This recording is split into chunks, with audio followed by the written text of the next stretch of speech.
Galaxy S22's battery life is one of my biggest question marks about this device. So today we'll be opening this Galaxy S22 that I received straight from Samsung. It took about 4 weeks to arrive because this is the limited blue color variant where you can only get it through Samsung's online store. So over here in my region we have the Exynos 2200 chip. For the Galaxy S22 compared to the Galaxy S21, its predecessor, Samsung has decided to shrink its battery down from 4000 mAh to 3700 mAh. It is at 100% and I just unplugged it. We'll start off this battery test with a call. So this is the most fundamental thing a phone can do. Basically, a phone was created just to make calls and send messages. Mainly, the first thing is the calls. This is the first battery test I've posted on YouTube, but I've done many in the past and I'm gonna follow the same formula to mimic day-to-day use of our phones. So I'm using these apps that I listed before because this mimics what I do in real life. So after 1 hour of a call, the battery drained from 100% to 94%. Next, we'll move on to an hour of web browsing. I'm not sure about everyone and I can't speak for everyone, but Samsung Internet is one of my top most used apps when I check my screen time.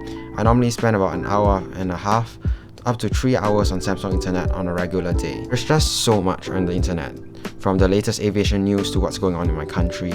I always want to be in the know. So I'm just gonna web browse like normal without a battery test in my head, so I won't be filming the whole thing. But after an hour of web browsing, the phone's battery dropped from 94% to 85%. That's a decent result again. It's nothing incredible, but it's just decent.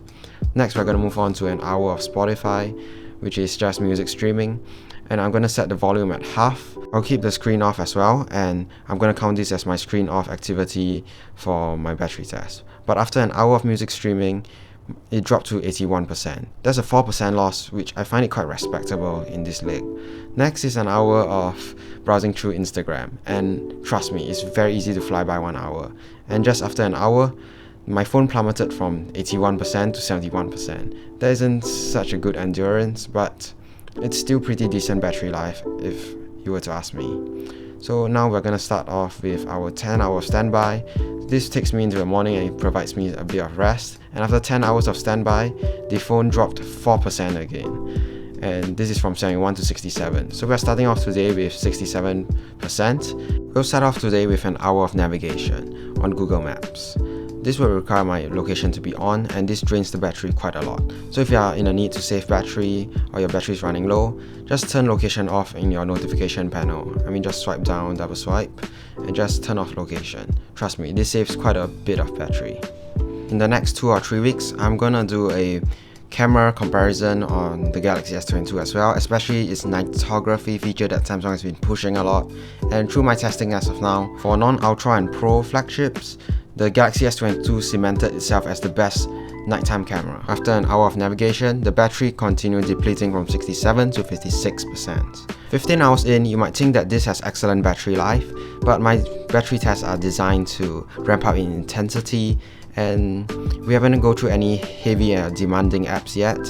And now we're gonna go on to the more demanding ones like YouTube.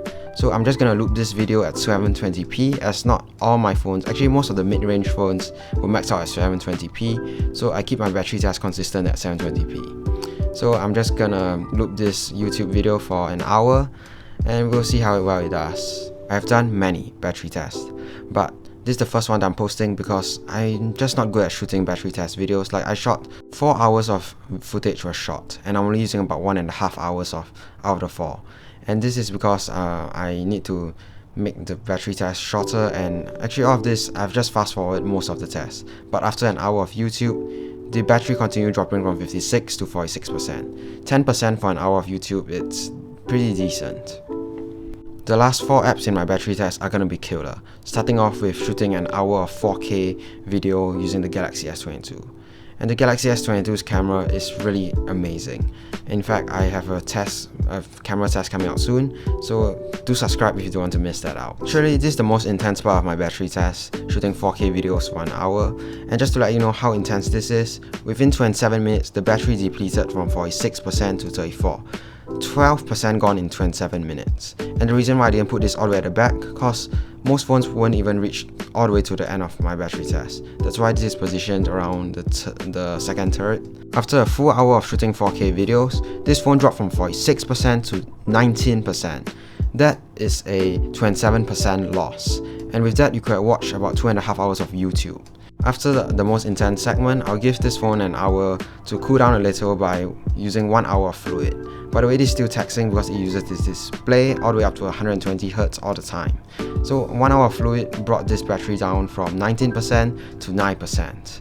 This is a bit less challenging because the phone got very hot after a whole hour of shooting 4K high resolution videos. This phone's at 9%. I doubt we will go through the next segment, which is an hour of Zoom meeting. Zoom meeting is really taxing on the battery, so I normally attend my Zoom calls with a Galaxy Book also because of a larger display. And by the way, I switched from a MacBook to a Galaxy Book and I lost quite a lot of data, but I would say the switch is worth it because now I'm quite into the Samsung ecosystem. The reason behind why I'm posting this irregularly on YouTube nowadays is because my final exams are around the corner and I really need to do well in those.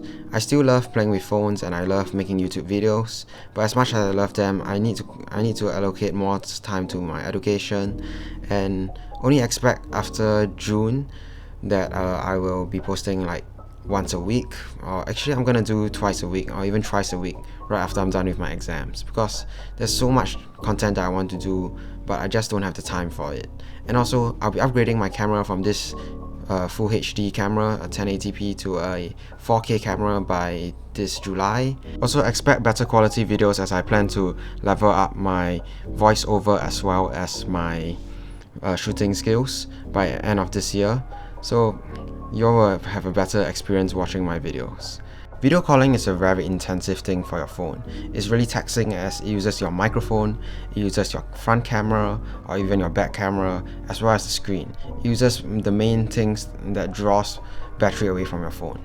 As I'm monitoring the battery very frequently now, within 11 minutes the screen dimmed as it hits 5%. This is Samsung's way to save a bit of battery, but I'm not sure about Samsung's battery saving techniques because the last 5% really doesn't last long. And within another 12 minutes, actually 13 minutes, the phone called it a day and it shut off. 18 hours, 23 minutes and 54 seconds. That might sound a lot, but let's break it down. 10 hours is screen off time where it's just idle. 2 hours are activities with screen off. And the real screen on time is just 6 hours and 23 minutes. That is decent. By no means it's amazing, but it will last you through a whole day. In fact, through my time of use, I end off days with about 20 to 30% left, and I'm considered a moderate to heavy user with my phone, so I'll consider this to be a decent battery life. Do expect more Galaxy S22 content to come out in the following weeks. With that being said, thanks for watching and I'll catch you guys in the next one.